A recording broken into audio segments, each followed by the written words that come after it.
भारत के इतिहास में कुछ नाम ऐसे हैं जो सिर्फ नाम नहीं होते, वो एक विचार होते हैं, एक आग होते हैं।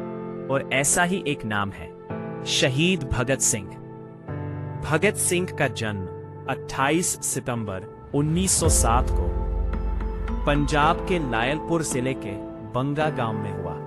उनका परिवार पहले से ही देशभक्ति और क्रांति की भावना से भरा हुआ था।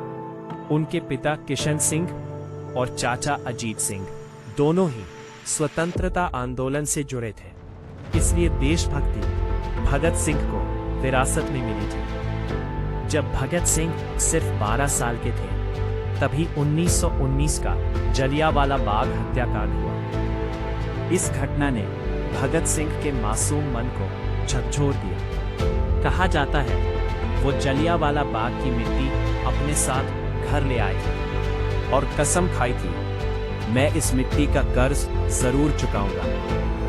यहीं से एक बालक नहीं, एक क्रांतिकारी जन्म ले चुका था।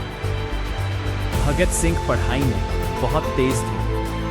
उन्होंने नेशनल कॉलेज लाहौर में पढ़ाई की, जहां उनका झुकाव क्रांतिकारी विचारों की ओर बढ़ता गया। वो सिर्फ बंदूक में नहीं, कलम में भी विश्वास रखते थे।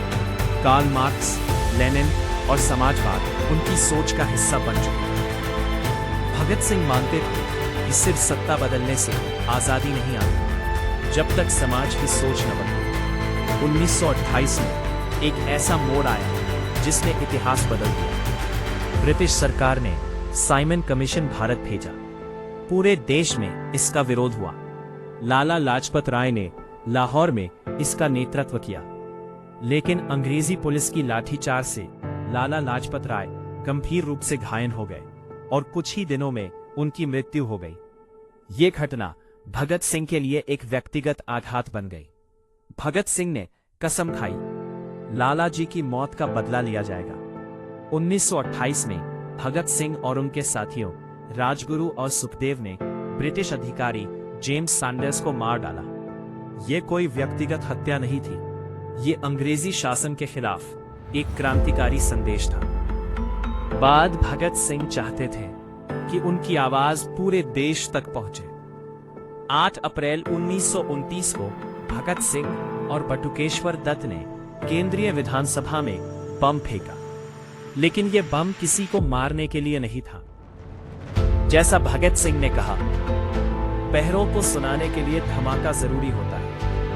बम के बाद उन्होंने भागने की कोशिश नहीं की। वो खुद गिरफ्तारी देना चाहते थे ताकि अपने विचार पूरे देश के सामने रख सके। जेल में रहते हुए भगत सिंह ने लंबी भूख हड़ताल की ताकि भारतीय कैदियों को सम्मानजनक अधिकार मिल सके। उनकी हिम्मत और साहस पूरे देश में आंदोलन की आग बने। लाखों लोग उनकी रिहाई की मांग कर रहे थे, लेकिन अंग्रेज सरकार डर चुकी थी। अंततः भगत सिंह, राजगुरु और सुखदेव को फांसी की सजा सुनाई गई। 23 मार्च 1931 की रात तीनों को चुपचाप फांसी दे दी गई। उस समय भगत सिंह की उम्र सिर्फ 23 साल थी। फांसी के समय भगत सिंह की आवाज पूरे देश में गूंजी।